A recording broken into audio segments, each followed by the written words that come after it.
जय हिंद बच्चों, मैग्नेटिज्म की इस नए सीरीज में आज हम एक नया टॉपिक लेकर आए हैं। इसके पहले वाले वीडियो में हम गैल्वेनोमीटर के बारे में, धारामापी के बारे में पढ़ चुके थे और धारामापी की सुग्राह्यता भी पढ़ चुके हैं। अब हम इस वीडियो में पढ़ेंगे कि एक धारामापी को अमीटर में कैसे परिवर्तित करते हैं और एक धारामापी को वोल्ट मीटर में कैसे परिवर्तित करते हैं। अच्छा, अमीटर क्या होता है? अमीटर होता है ये धारा का मेजरमेंट करता है और वोल्ट मीटर जो होता है वो विभवांतर का मेजरमेंट करता है। तो अमीटर से धारा का मापन किया जाता है और वोल्ट मीटर से विभवांतर का मापन किया जाता है। तो अब हम पढ़ते हैं कि गैल्वेनोमीटर का धारामापी का अमीटर में रूपांतरण।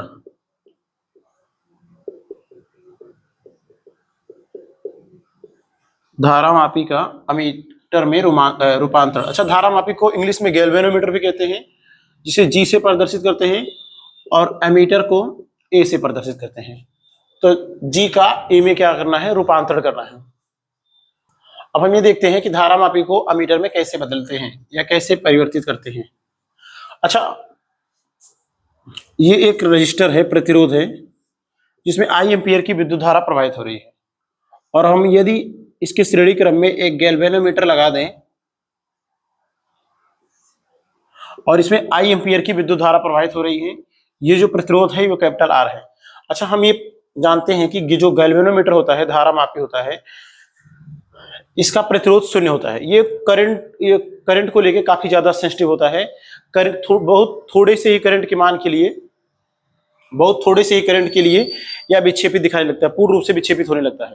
तो यदि हम इसमें आई एम्पियर की विद्युत धारा प्रवाहित करें, मान लीजिए हम इसमें 2 एम्पियर की धारा प्रवाहित करते हैं, तो 2 एम्पियर की धारा जैसे ही गैल्वेनोमीटर को मिलेगा, गैल्वेनोमीटर का सुई टूट जाएगा, क्योंकि एक आदर्श गैल्वेनोमीटर का जो रजिस्टर होता है वो शून्य होता है। तो ये करंट को लेकर काफी ज्यादा सेंसिटिव होता है। धारा के थोड़े से मान के लिए ही पूर्ण रूप से ये विक्षेपित हो जाता है। तो यदि हम इसे इस प्रकार से लगा दें, सीधा गैल्वेनोमीटर को प्रतिरोध के साथ या मेन प्रतिरोध के साथ जोड़ते हैं, तो गैल्वेनोमीटर की सुई टूट जाएगी। तो हम इसमें एक जुगाड़ करते हैं कि गैल्वेनोमीटर को हम इस प्रकार से संयोजित करते हैं, गैल्वेनोमीटर में हम इस प्रकार से रजिस्टर को जोड़ते हैं ताकि गैल्वेनोमीटर की सुई भी ना टूटे और हमें धारा का मापन भी पूर्ण रूप से प्राप्त हो, हम पढ़ भी ले कितना इसमें धारा प्रवाहित हो रहा है। तो इसे बनाने के लिए हम इस प्रकार करते हैं, ये एक गैल्वेनोमीटर है। अच्छा, इसका खुद का रजिस्टर होगा, वैसे एक आदर्श गैल्वेनोमीटर का रजिस्टर शून्य होता है। इसमें हम मान लेते हैं कि आई एम्पियर की विद्युत धारा प्रवाहित हो रही है।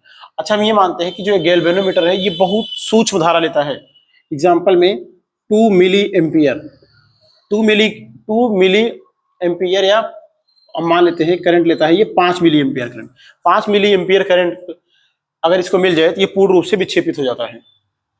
और हमें मान लीजिए भेजना है यहाँ से 2 एम्पियर करंट, तो जैसे 2 एम्पियर करंट भेजेंगे, इसका कैपेसिटी जो है 5 मिली एम्पियर का है, तुरंत 2 एम्पियर करंट लेके क्या होगा? टूट जाएगा। अब हम ये इसमें कम धारा जाए, इसीलिए हम इसके समांतर क्रम में एक रजिस्टर जोड़ देते हैं, प्रतिरोध। इस प्रतिरोध को कहते हैं शंट प्रतिरोध। प्रदर्शित इसे आर एस से करते हैं। क्या कहते हैं इसे? शंट प्रतिरोध। अब मान लीजिए इसमें 2 एम्पियर की धारा हम यहां से प्रवाहित किए, तो 5 मिली एम्पियर करंट यहां चला जाएगा और इस प्रकार से यहां रजिस्टर लगाते हैं कि 1995 मिली एम्पियर करंट इस वाले रजिस्टर में आ जाएगा। हम यहां से भेजे current 2 ampere, 1995 milliampere current यहां गया और 5 मिली एम्पियर करंट यहां गया। तो 5 मिली एम्पियर करंट से ये पूर्ण रूप से विक्षेपित दिखा देगा और हम ये समझ जाएंगे कि इसमें आने वाला धारा कितना है? 2 एम्पियर। अच्छा, इसको इस प्रकार से सेट किया जाता है, जब हम यहाँ पे 2 एम्पियर करंट भेजेंगे तभी यहाँ पे 5 मिली एम्पियर करंट जाएगा और 1995 मिली एम्पियर यहाँ आ जाएगा। तो 5 मिली एम्पियर करंट से हम समझ जाएंगे, 5 मिली एम्पियर जब इसके पास करंट जाएगा तो हम समझ जाएंगे कि यहाँ पे करंट कितना आ रहा है? 2 एम्पियर आ रहा है। इस प्रकार से इसको संयोजित करते हैं और उसी प्रकार से यहाँ शंट प्रतिरोध का भी यूज करते हैं ताकि सारा करंट जो है इसमें आ जाए और गैल्वेनोमीटर में कम से कम धारा जाए। अच्छा, भेजे हम यहाँ से है 2 एम्पियर और ये हमें इंफॉर्मेशन दे रहा है यहाँ से हम भेजे हैं 2 एम्पियर और इस गैल्वेनोमीटर में करंट जा रहा है 5 मिली एम्पियर, लेकिन हमें पूरा इंफॉर्मेशन मिल रहा है कि करंट इसमें आ रहा है 2 एम्पियर, क्योंकि हम इसी प्रकार से सेट भी किए हैं। जैसे हम एक एग्जांपल से इसको समझते हैं।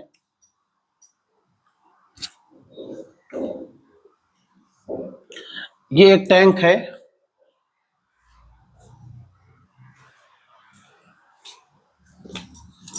इसको हम यहाँ पे एक एग्जांपल समझते हैं। ये एक टैंक है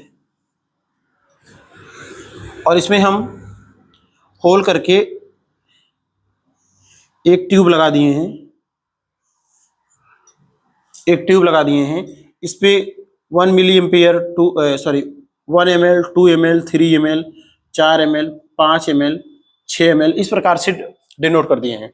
अच्छा, जैसे ही हम इसमें जल भरना शुरू करेंगे तो जैसे जल यहाँ तक आएगा तो जल हम मान लेते हैं यहाँ पे इस प्रकार से हम सेट किए हैं। जब यहाँ पे जल 1 ml चढ़ेगा तो इसमें 10 लीटर का जल 10 लीटर पानी हो जाएगा। तो जब 1 ml पानी इसमें आ गया तो इसमें 10 लीटर हो गया। जब 2 ml पानी आ गया इसमें 20 लीटर हो गया। जब 3 ml पानी आ गया इसमें 30 लीटर हो गया। 4 ml पानी आया इसमें 40 लीटर हो गया। तो पानी हमें कितना इसमें प्राप्त हो रहा है ml में, जबकि हमें इंफॉर्मेशन है इसमें पानी कितना जा रहा है। पानी हमें इसमें लीटर में जा रहा है, जबकि इंफॉर्मेशन हमें जो प्राप्त हो रहा है वो ml से प्राप्त हो रहा है। तो हम जुगाड़ लगा के समझ सकते हैं कि इसमें कितना लीटर पानी है अगर इस प्रकार से संयोजन करें तो। ठीक उसी प्रकार से इसमें करंट तो 5 मिली एम्पियर जा रहा है, लेकिन इंफॉर्मेशन हमें कितना मिल रहा है 2 एम्पियर का।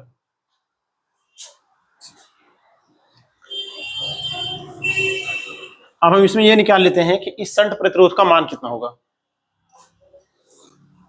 यदि हमें कोई अमीटर बनाना है 2 एम्पियर 3 एम्पियर तो हमें उसके लिए शंट प्रतिरोध कितना लगाना होगा। ये गैल्वेनोमीटर है, ये इसके समांतर क्रम में एक प्रतिरोध लगाया गया है, ये है RS। हम मान लेते हैं यहां से धारा I जा रही है, तो गैल्वेनोमीटर में जो धारा जा रही है वो IG है और शंट प्रतिरोध में जो धारा जा रही है वो I माइनस IG है। वो क्या है I माइनस IG। IG धारा यहाँ पे जा रहा है, I माने करंट और G माने गैल्वेनोमीटर। ये गैल्वेनोमीटर का करंट है और इसमें जो करंट जा रहा है I माइनस IG। अच्छा, ये देखा जाए गैल्वेनोमीटर का अपना खुद का कुछ ना कुछ प्रतिरोध होगा। वैसे आदर्श गैल्वेनोमीटर का प्रतिरोध 0 होता है, लेकिन यहाँ पे कुछ होगा। हम मान लेते हैं गैल्वेनोमीटर का जो प्रतिरोध है वो Rg है। तो इस पॉइंट का और इस पॉइंट का ये और ये दोनों समांतर क्रम में है और समांतर क्रम में विभवांतर का मान समान होगा, क्योंकि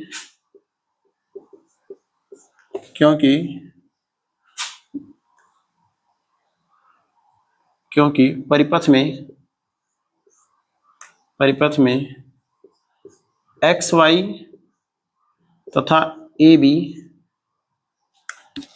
तथा AB दोनों समांतर क्रम में हैं,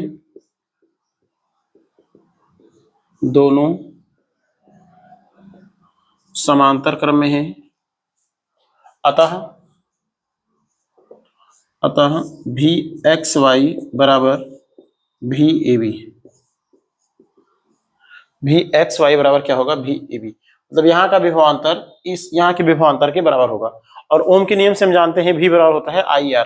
यदि XY पे लगाएंगे तो I का मान है IG और R का मान है RG। अगर AB के लिए लगाएं तो I का मान है I माइनस IG और प्रतिरोध कितना है RS। और हमें क्या निकालना है, शंट प्रतिरोध का ही मान निकालना है।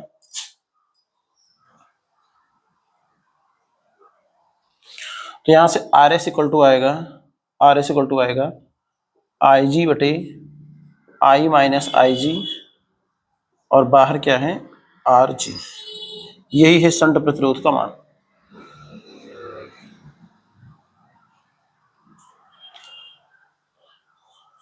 तो ये I क्या है, जितने एम्पियर की धारा हमें मेजरमेंट करना है। फार्मूला शंट प्रतिरोध का आया है RS इक्वल टू IG बटे I minus IG into RG। अच्छा, इसमें जो IG है वो धारा मापी का करंट है। RG जो है वो धारा मापी का प्रतिरोध है। I जो है मुख्य धारा है, जो धारा हमें मेजरमेंट करना है। मान लीजिए हमें 2 एम्पियर की विद्युत धारा मेजरमेंट करना है, तो यहाँ पे 2 रखेंगे। IG गैल्वेनोमीटर का धारा रखेंगे, गैल्वेनोमीटर का प्रतिरोध रखेंगे और सॉल्व करेंगे तो हमें शंट प्रतिरोध मिल जाएगा। अगर हमें 2 एम्पियर की विद्युत धारा मेजरमेंट करना है और उसके अकॉर्डिंग अगर अमीटर बनाना है तो शंट प्रतिरोध का मान कितना होना चाहिए यहाँ से निकल के आ जाएगा। तो इस प्रकार हम गैल्वेनोमीटर को अमीटर में चेंज कर सकते हैं। अब हम पढ़ते हैं कि एक गैल्वेनोमीटर को वोल्ट मीटर में कैसे परिवर्तित करेंगे।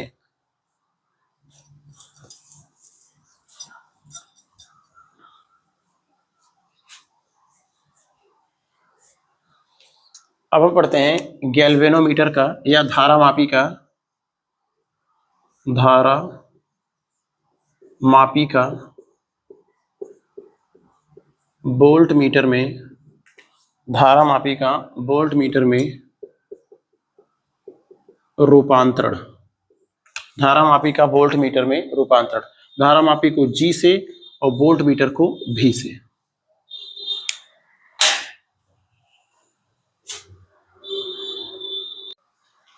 तो अब हम देखते हैं कि धारा मापी का वोल्ट मीटर में कैसे रूपांतरण करेंगे।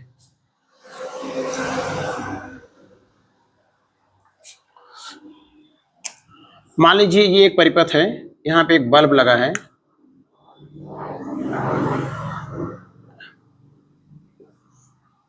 यहाँ पे एक बल्ब लगा है और हमें इसका वोल्टेज मेजरमेंट करना है। ये हम मान लेते हैं बिंदु X है और ये बिंदु Y है। अच्छा, इसका वोल्ट मेजरमेंट करने के लिए हम इसमें जो वोल्ट मीटर लगाते हैं वो लगाते हैं समांतर क्रम में। अच्छा, इसमें ये ध्यान रखना है कि जो वोल्ट मीटर होता है उसका प्रतिरोध काफी ज्यादा होता है। अगर प्रतिरोध ज्यादा होगा तो ये कम से कम धारा लेगा और अधिक से अधिक धारा इसमें चला जाएगा। तो ये ध्यान रहे कि जो वोल्ट मीटर लगाते हैं उसे हम कैसे लगाते हैं, समांतर क्रम में। और दूसरा चीज ये ध्यान रखना है, इसका जो प्रतिरोध होता है, इसका प्रतिरोध उच्च होता है। इसका प्रतिरोध क्या होता है, उच्च होता है। यहां तक कि जो आदर्श वोल्ट मीटर है उसका प्रतिरोध इनफाइनाइट माना गया है, अनंत माना गया है। अब हम वोल्ट मीटर की जगह पे यदि हम इस गैल्वेनोमीटर यहां पे लगा दें, अगर हम यहां पे गैल्वेनोमीटर लगा दें,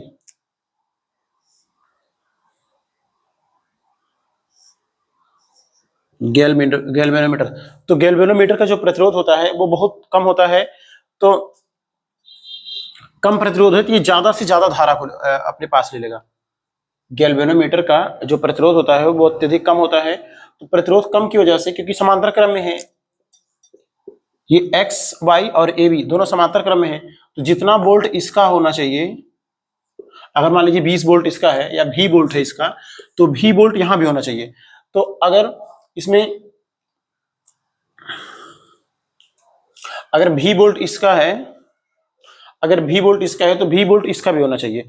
और इसी विभवांतर को बराबर करने के लिए प्रतिरोध तो इसका कम है, ये अधिक से अधिक धारा को अपनी तरफ खींच लेता है। और जब धारा को अधिक से अधिक धारा को खींच लेगा तो गैल्वेनोमीटर इस स्थिति में टूट जाएगा।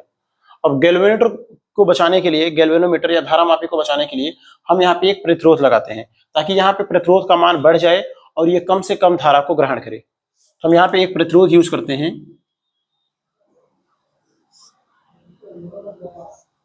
यहाँ पे एक प्रतिरोध लगाए हैं,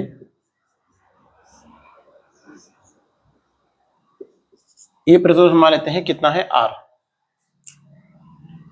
और ये लगा है गैल्वेनोमीटर। अब इसका प्रतिरोध बढ़ गया तो यहाँ पे धारा कम से कम आएगा, तो जितना वोल्टेज यहाँ हो जाएगा उतना वोल्टेज यहाँ भी हो जाएगा। ऐसी स्थिति में हम मेजरमेंट कर सकते हैं कि यहाँ पे कितना वोल्ट है। लेकिन ये ध्यान रहे कि गैल्वेनोमीटर के साथ में यहाँ एक प्रतिरोध लगाते हैं, और प्रतिरोध हम कितने ओम का लगाते हैं उसको हम कैलकुलेशन करके निकाल लेंगे कितना ओम का। अच्छा, अगर देखा जाए, हम मान लेते हैं कि जब हम इसमें करंट फ्लो करते हैं तो इसका जो विभवांतर है वो 20 वोल्ट हो जाता है। इसका विभवांतर कितना है, 20 वोल्ट। अच्छा, अगर प्रतिरोध नहीं लगा है तो इसका जो गैल्वेनोमीटर है इसका प्रतिरोध कम होता है। हम मान लेते हैं इसका जो प्रतिरोध है वो है कितना, 2 ओम। इसका जो प्रतिरोध है वो कितना है, 2 ओम। अब जब 2 ओम है तो अब मान लीजिए ये जो गैल्वेनोमीटर है, इसका जो धारा लेने का कैपेसिटी है, जो ये धारा लेता है वो 5 एम्पियर लेता है। कितना लेता है, 5 एम्पियर। ये 5 एम्पियर और 2 ओम में यदि मल्टीपल करें 10 वोल्ट आएगा, लेकिन यहाँ का कितना है, 20 वोल्ट। तो 20 वोल्ट को बराबर करने के लिए यहाँ से ये धारा को ज्यादा से ज्यादा ले लेगा, 10 एम्पियर धारा ले लेगा, और इसी स्थिति में गैल्वेनोमीटर क्या होगा, टूट जाएगा। अब यदि हम यहाँ पे 2 ओम का प्रतिरोध और लगा दें, 2 ओम का प्रतिरोध और लगा लें, 2 ओम 4 ओम हो जाएगा। और यदि 4 ओम को 5 में गुणा करेंगे, 4 पंचे 20, 20 वोल्ट और 20 वोल्ट दोनों बराबर हो जाएगा, और ऐसी स्थिति में गैल्वेनोमीटर भी बच जाएगा। तो हम यहाँ पे क्या करते हैं, एक प्रतिरोध को लगाते हैं। हम मान लेते हैं वो प्रतिरोध कितना है, R। तो यहाँ से जो धारा आ रहा है वो धारा I है, और जो गैल्वेनोमीटर में धारा आ रहा है वो धारा कितना है, IG। यदि हम बिंदु ए और बी पर, बिंदु ए तथा बी के बीच ओम का नियम लगाने पर, बिंदु ए और बी, ए तथा बी के बीच ओम का नियम लगाने पर, अब हमें ये निकालना है कि जो हम यहाँ पे प्रतिरोध लगाएंगे वो कितने ओम का लगाएंगे। यदि हमें वोल्टेज मेजरमेंट करना है, यदि हमें कोई भी वोल्टेज या 20 वोल्ट 10 वोल्ट पढ़ना है, कोई भी वोल्टेज यदि हम मेजरमेंट करना है तो यहाँ पे कितने ओम का प्रतिरोध लगाएं कि ये जो गैल्वेनोमीटर है ये आराम से वोल्टेज को मेजरमेंट कर सके। तो ओम का नियम यदि लगाएंगे तो ओम का नियम क्या होता है, V बराबर I इंटू आर। V बराबर क्या है, I into R. V main voltage है, I जो है ये गैल्वेनोमीटर का धारा मापी का धारा है, और R जो है ये R होगा, एक तो ये वाला प्रतिरोध जो हम यहाँ पे लगाए हैं R, और एक प्रतिरोध होगा गैल्वेनोमीटर का प्रतिरोध Rg। तो यहां से यदि हम निकालें तो R प्लस Rg बराबर क्या होगा, V बटे Ig। तो R बराबर क्या होगा, V बटे Ig माइनस Rg।